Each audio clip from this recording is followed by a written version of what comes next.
بعض كل ما سألتموه یعنی بعض جميع ما سألتموه. دویمه توجیه دا چې دا من زائد کا، نو بیا په دې اعتراض راشي چې آتاکم کل ما سألتموه، تاسو چې څه غواړئ الله درته در الله او آتاکم درکړي دی الله پاک کل ما سألتموه، هر هغه شی چې تاسو د الله نه غوښته دي هغه درته الله درکړي دی. نو بیا په دې صورت اعتراض راځي چې دا من زائد کی چې موږ چې د الله نه کم شیان غوښتي دي هغه ټول خو الله موږ ته نه دی راکړي. تاسو ورته جواب ورکړئ چې الله بعض راکړي دي، دا کم چې زموږ د لپاره اصلح او انفع وي هغه خو موږ ته په دنیا کې راکړي دي. نو چې اصلح او انفع موږ ته راکړو او نور راته په آخرت کې ساتلي دي، نو دا داسې دي لکه الله پاک چې ټول موږ ته راکړي وي. ځکه یو سوال هم نه رد کېږي چې کوم موږ ته اصلح او انفع وي په دنیا کې نو دلته راته راکړي دي، او چې نه د هغې په عوض راته ګناهونه معاف کوي یا آخرت ته راته ساتي، نو دعا نه رد کېږي. نو دلته به بیا من زائد کی چې الله پاک هر مسئول درته درکوي چې څه شی غواړي الله دې دعا قبلوي، یعنی دعا دې نه رد کېږي. وان تعدوا نعمت الله، او که تاسو وشمېرئ نعمت الله د الله نعمتونه، لا تحصوها یعنی لا تطيقوا عدها، تاسو به طاقت ونه لرئ د دې د شمېرلو. که تاسو د الله نعمتونه شمارئ نو د دې د شمارلو طاقت به ونه لرئ. په دې اعتراض راځي چې کل نعمت دخلت تحت الوجود متناهیه، کوم نعمتونه چې د وجود لاندې راشي موجود شي هغه متناهي، او د هر متناهي شي شمیرل ممکن دي. نو د الله د نعمتونو شمیرل ممکن دي ځکه موجود دي، او د موجوداتو شمیرل خو ممکن دي کنه. تاسو ورته جواب ورکړئ چې د نعمت نه انعام مراد ده. نعمتونه ټیک ده متناهي دي په معنا د لا تقف عند حد، نعمتونه د وجود لاندې داخل دي، او هر شی چې د وجود لاندې داخل شي دا متناهي وي. نعمتونه متناهي دي، خو د الله انعامات چې دي غیر متناهي دي. التبم عدم تناهي په معنا د لا تقف عند حد سره وایي د الله انعامات غیر متناهي دي. ولیکن دا جواب په نعمتونو کې کولای شي، نعمتونه غیر متناهي دي په معنا د لا تقف عند حد، ځکه متجدد دي شیئا فشیئا. ان تعدوا نعمت الله لا تحصوها، کدا الله نعمتونه تاسو شمیرئ نو نشئ شمیرل، لا تحصوها یعنی لا تطيقوا عدها. ان الانسان لفلام عهد ده، بشک انسان ظالم چه ده، انسان کافر لظلوم دا خامخا ډیر زیات ظالم ده، او کفار ډیر ناشکر ده. مخکې بیان د متبوعینو دوالینو، او دلته بیان د المتبوع الحق الهادي ذکر کیږي. مخکې گمراه متبوع ذکر شو، اوس دلته هادي متبوع ذکر کیږي. واذ قال ابراهيم، فاغه وخت چې فرمایي ابراهيم عليه السلام رب اجعل هذا البلد امنا، یا الله پاک وګرځوا هذا البلد د مکه امنا فامنوا، یا الله د مکه په امن کا. سوره بقره کې بلد نکره وا التداسي وا رب اجعل هذا بلدا امنا، بلدا امنا التنکروا، او دلته معرفه ذکر کړه هاذا البلد امنا. وجدادا چې دا دعا ابراهيم عليه السلام دو ځله کړې ده.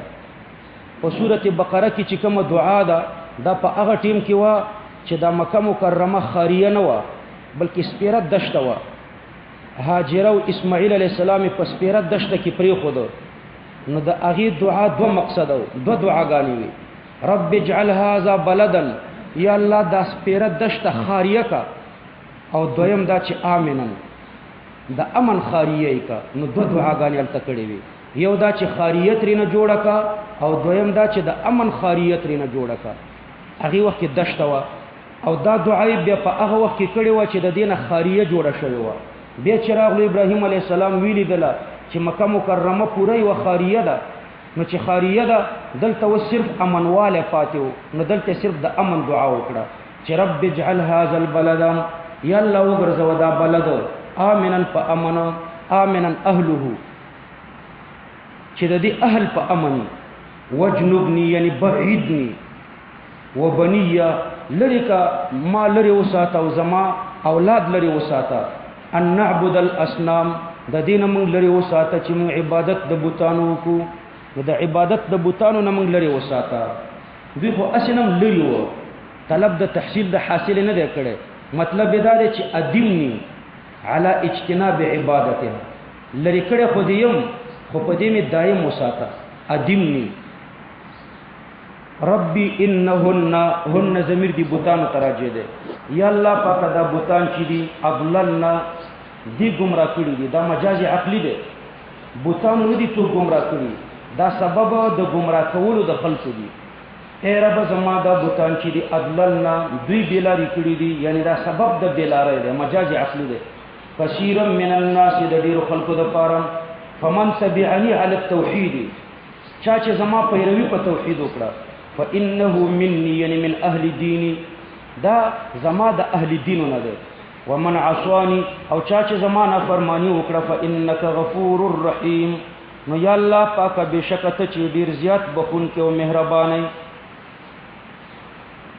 هذا قبل علمه بانه تعالى لا يغفر الشرك، پدې کې مې دغه د اعتراض درته وکړه.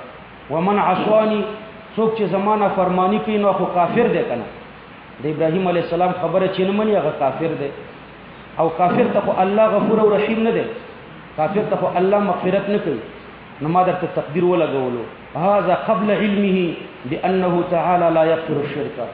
دا جمله د ابراهیم علیه السلام د هغه وخت جمله ده چې په هغه وخت کې په دې علم نه و چې الله شرک نه بخي، وروسته علم په دې راغلو چې الله کفر او شرک نه بخي. ربنا انی اسکنت، اے زما ربا انی اسکنت من ذریتی، من د تبعیض د پاره ده. یا الله پاک ما وسولو من ذریتی یعنی بعد ذریتی، بعض اولاد خپل اسماعیل علیہ السلام او بی بی هاجره بواد غیر ذی زرع، پداس دشت کی چې هغه صاحب د فصل نه ده. عند بیتک المحرم، پنیز د کوټی ستا چې هغه محترم کوټه ده. عند بیتک المحرم، دی وخت خدای ته کوټه نه و، نو عند بیتک څنګه وای؟ نو تاسو ور سره داسي وای تسمیته بیتا محرما باعتبار ما کان. د نوح علیه السلام د طوفان نه مخکې دلته د کعبه د کوټه وا، به د نوح علیه السلام په طوفان کې ورانه شو، به چې اسماعیل علیه السلام او بی بی هاجره دلته پرې خود، نو دلته د کمره نه و، د کوټه نه و.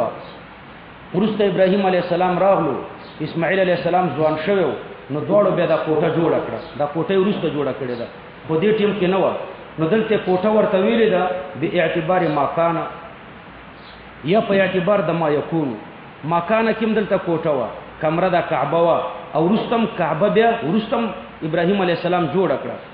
نو مجاز ورته په اعتبار د ما کان سره ویلې شي، او په اعتبار د ما یکون سره ورته ویلې شي. عند بیتک المحرم ربنا یعنی ربنا اسکنتهم ليقيموا الصلاه.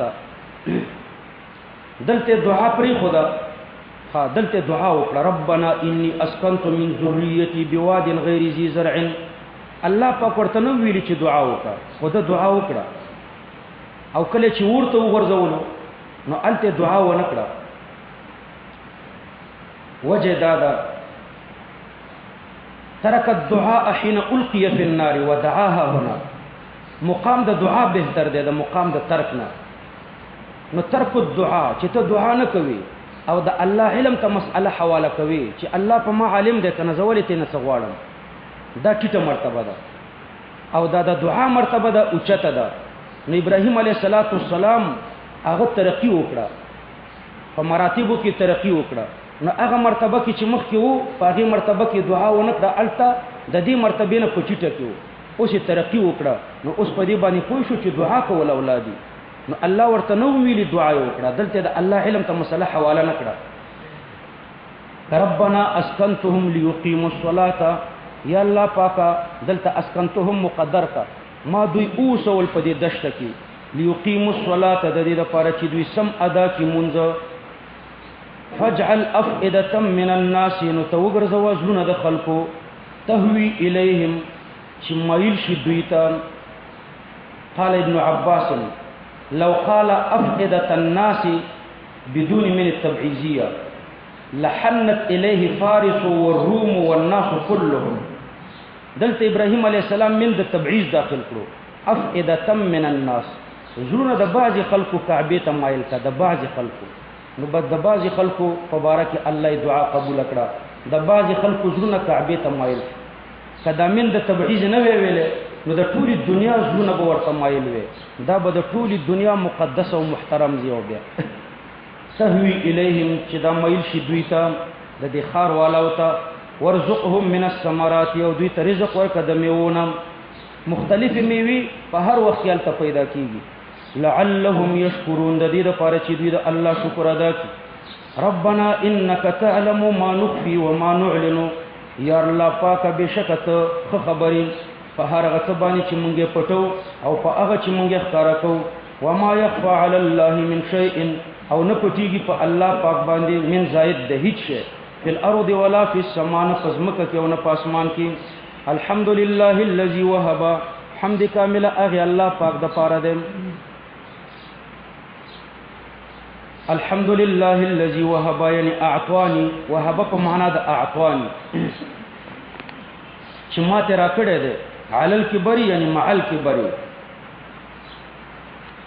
سره د بوډاوالي نه اسماعیل او اسحاق، اسماعیل علیه السلام او اسحاق علیه السلام ما ته په بوډاوالي کې را کړو. ان ربی لسمیع الدعاء، بېشکه زما رب چې دی لسمیع الدعاء، ډېر ښه اورېدونکی د دعاګانو دی. رب اجعلني مقیم الصلاة، یا الله پاکه وګرځوه ما سم ادا کوونکی د مونځ. ومن ذریتي، من د تبعیض دپاره دی، یعنی بعض ذریتي، دلته من راوړو من د تبعیض، ځکه مخکې الله ورته خبرداری ورکړی چې لا ینال عهد الظالمین، زما عهد چې دی ظالمانو ته نه رسېږي. یعنی ستا په اولادونو کې به بعضې ظالمانو وي، نو مخکې الله پاک د اولادونه تقسیم کړي وو، له دې وجې نه ومن ذریتي من د تبعیض پکې داخل. ربنا وتقبل دعاء، اے ربنا اے زمون رب وتقبل دعاء، زمون دعا تقبل کړه. ربنا اغفر لي ولوالدي، هذا قبل ان يتبين له عداوتهما، دا دعای په هغه وخت کې کړې ده چې د خپل والدینو عداوت د الله سره ورته ښکاره نه و. مخکې آیتونو کې تیر شو کنه چې کافر او مشرک ته دعا نه ده جایزه. وما كان استغفار ابراهيم لابيه الا عن موعده وعدها اياه فلما تبين انه عدو لله تبرأ منه. نو دا قبل العلم دا دعا ده. ربنا اغفر لي ولوالدي، یا الله پاک ما ته مغفرت وکړه او زما مور او پلار ته. وللمؤمنین او مؤمنانو ته یوم یقوم الحساب، فهغه ورځ کې یوجد الحساب چې موجود شي حساب. الله پاک فرمای ولا تحسبن الله، قال الله، دا د الله قول دی. ته ګمان مه کوه په الله باندې غافلا یعنی تارکا مجازات الظالمین، چې الله به ظالمانو ته جزا نه ورکوي. نو په الله دا ګمان مه کوه.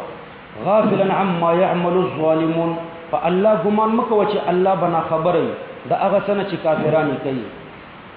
په الله دا ګمان مه کوه د غفلت. غفلت دلته په معنا د ترک دی چې ظالمانو ته به جزا نه ورکوي. نو په الله دا ګمان مه کوه. انما یؤخرهم بلا عذاب، الله دوی وروسته کوي بلا عذاب، لیوم د هغې ورځې دپاره تشخص فيه الابصار، یعنی تفتح فيه الابصار، چې کلاو به وي په هغې کې د خلکو سترګې، سترګې به د ډېر رعب او د ویرې نه راپټولی نه شي.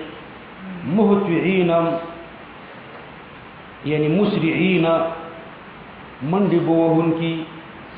ابو عبیده فرمای الاهطاع الاسراع، اهطاع په معنا د اسراع دی. عربان وی اهطع البعیر فی سیره، یعنی اذا اسرع. مهطعین یعنی مسرعین، منډې به وهونکي. مقنعی رؤوسهم یعنی رافعی رؤوسهم الى السماء، سرونه به پورته نیولي اسمان ته. لا يرتد الیهم طرفهم، نه به واپس کېږي دوی ته. طرفهم یعنی بصرهم، د دوی سترګې، سترګې به نه راټیټېږي. یعنی لا تطبق لهم، نو دا تاکید دپاره د شخوص البصر دی، یعنی د دوی دا باڼه به نه راټولېږي. لا تطبق لهم جفن، دا باڼه به نه راټولېږي. لکه مخکې چې الله پاک ویلي تشخص فیه الابصار، سترګې به هم داسې کلاو پاتې وي. نو لا يرتد الیهم طرفهم نبر واپس کیږي دوی ته سترګې د دوی وافئدتهم هوا د دوی زونه بچوي هواء یعنی خالی لا قوت فيه زونه به خالی وي هیڅ طاقت وکړي نه وزرونو کې به زور نه وانذر الناس او اویر وخلق يوم ياتيهم العذاب دا هغه ورځ نه چې را بشي دوی ته عذاب فيقول الذين ظلموا ويبغى خلق چې ظالمان دي ربنا اخرنا الى اجل قريب یا الله پاک موږ رستا کا تر نیټه نږدې پورې اخرنا الى اجل قريب موږ رستا کا تر نیټه نږدې پورې دوی خو جهنم ته داخل شوي دي نو څنګه موږ رستا کا نو دلته د اخرنا معنا ده به ان تردنا چې بیا موږ ته دنیا ته واپس کا او لګه مهلت راته تر نږدې نیټه پورې راکا یو څو کال ژوند په دنیا کې راکا نو جب دعوتک موږ بستا دعوت قبول کو بیا ونتبع الرسل ومن بتابع شو د پیغمبرانو نو اولم تكونوا یعنی فیقال لهم توبیخا الله د طرف نه ورته توبیخا ویلې شي چې اولم تكونوا اقسمتم من قبل آیا نو تاسو چې قسمونه کړیو په خوا مالکم من زوال چې نشته د تاسو د پاره من زوال عنها الى الاخره زوال د دنیا نه اخرت ته تاسو قسمونه کول چې د دنیا نه اخرت ته تاسو زوال نشته په بعد الموت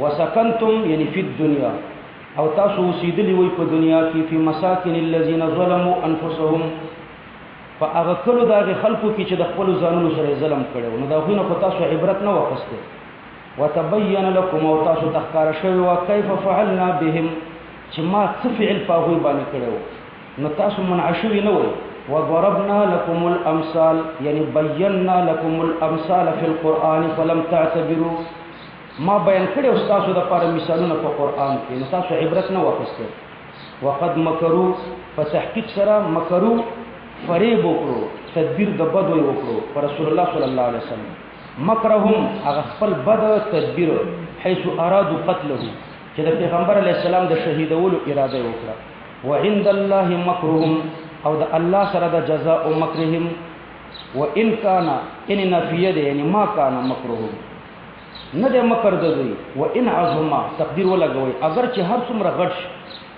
هو نه د بیا د فریب د دوی لتزول منه الجبال چې زایل شي د دوی د تدبیر نه غرونه یعنی د دوی تدبیر چې د لا يعبأ به ده صدا چندانی تعبیر نه ده په خپل تدبیر باندې غر نشي خوځولې د یو ځنه بل ځای ته کولې نشي یا خو د غر نه مراد حقیقت د غر ده او یا د غر نه مراد شرائع الاسلام دی ذکر د مشبہ به دی چې غر دی او مراد رنه شرائع د اسلام دی لتزول چې زایلش منه د دوی د مکر او د فریبنا الجبال او شرائع د اسلام چې مشابه د غرونو سره دی په قرار او په ثبات کې فلا تحسبن الله مخلف وعده رسله نو ګمان مکو په الله باندې چې الله به مخالفت کوون کې د خپل وعده وي رسله د خپل پیغمبرانو سره بالنصر چې هغه وعده د کومک کړي ده نو دا ګمان مکو چې هغه د نصر وعده او د کومک وعده هغه کې به الله مخالفت کوي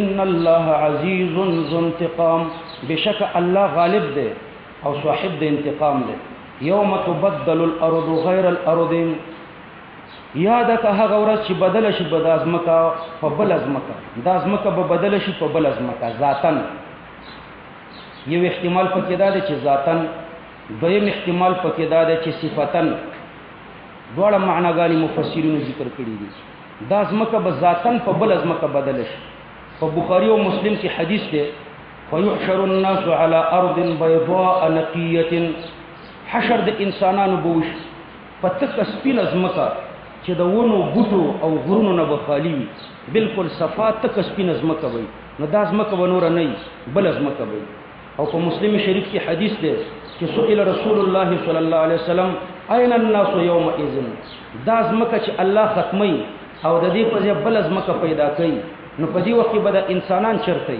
نو پیغمبر علیه السلام ورته فرمایله علی الصراط په دې ټیم کې به د انسانان په پولیس صراط باندې دا ټول انسانان به په پولیس صراط وي الله به د ازمکه بدل کی په بل ازمکه بیا به دې ازمکه ترواړي نو زیو ازمکه به په بل بدل شي ذاتن دویم احتمال پکې دا دی چې صفتن د دې ازمکه صفت به بدل شي د دې ځمکې صفت اوس دا دی چې غرونه پکې دي، کندې پکې دي، لوړې او جوړې پکې دي، او د قیامت په ورځ به قاعا صفصفا بالکل هوار میدان.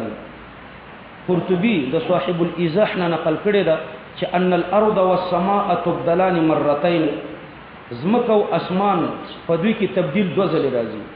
المره الاولى تبدل صفتها فقط، اول ځلې یوازې تبدیل د صفت راځي، وذلك قبل النفخ، دا د اسرافیل علیه السلام د شپېلې نه مخکې. اسرافیل علیه السلام چې لا شپېلې نه والي نو په دې وخت کې د ځمکې صفت بدلیږي، ستوري به راوغورځېږي، لمر او سپوږمۍ به تور شي او ځمکه به بالکل صفا شي، غرونه به په هوا کې روان وي، کندې او لوړې او جوړې به بالکل هوارې شي. نو یو ځلې به تبدیل د صفت راځي او دویم ځلې به تبدیل د ذات راځي. د ذات تبدیل به هغه وخت کې راځي چې کله انسانان د حشر میدان ته راټول شي. نو فتبدل الارض بارض من فضه، نو بیا به ځمکه په بله ځمکه بدله شي، د سپینو زرو ځمکه به په هغې به ګناه نه شوي، او اسمان به بیا د سرو زرو. نو دواړه تبدیله شته. یو ځلې به د اسرافیل علیه السلام د شپېلې نه مخکې تبدیلي صفتي راځي، او د حشر په میدان کې به بیا تبدیلي ذاتي راځي. وبرزوا لله الواحد القهار وخرجوا لله الواحد القهار، دوی بروزي الله ته چې یو دی او ډیر زیات غالب دی. وترى المجرمين يومئذ مقرنين، تبګوري مجرمان په دغه ورځ کې مقرنين، یعنی مقرن كل کافر مع شیطان، هر کافر به د خپل شیطان سره تړلې شوی. هر انسان سره یو شیطان شته، نو هر کافر به د خپل شیطان سره په یو زنجیر تړلې. نو مقرنین دوی به تړلې شوي فی الاصفاد، په زنجیرونو کې. نو هر کافر به د خپل شیطان سره تړلې شوی، یا به یو کافر د بل کافر سره تړلې شوی، او یا به داسې چل شوی چې د یو کافر لاسونه او پښې به تړلې شوي. سرابیلهم، سرابیل جمع د سربال د په معنا د قمیص، د دوی قمیصونه به چې وي من قطران، د نانزړو نه به. نانزړه، نانزړه پېژنئ؟ اوښ چې په من شي نو یو قسم تیل دي کوچیانو سره په دې غوړی، نانزړه یو قسم تیل دي. نو د دوی قمیصونه چې دي من قطران، د نانزړو نه به یو قسم تیل دي. وتغشا وجوههم النار، او پټۍ به د دوی مخونه اور.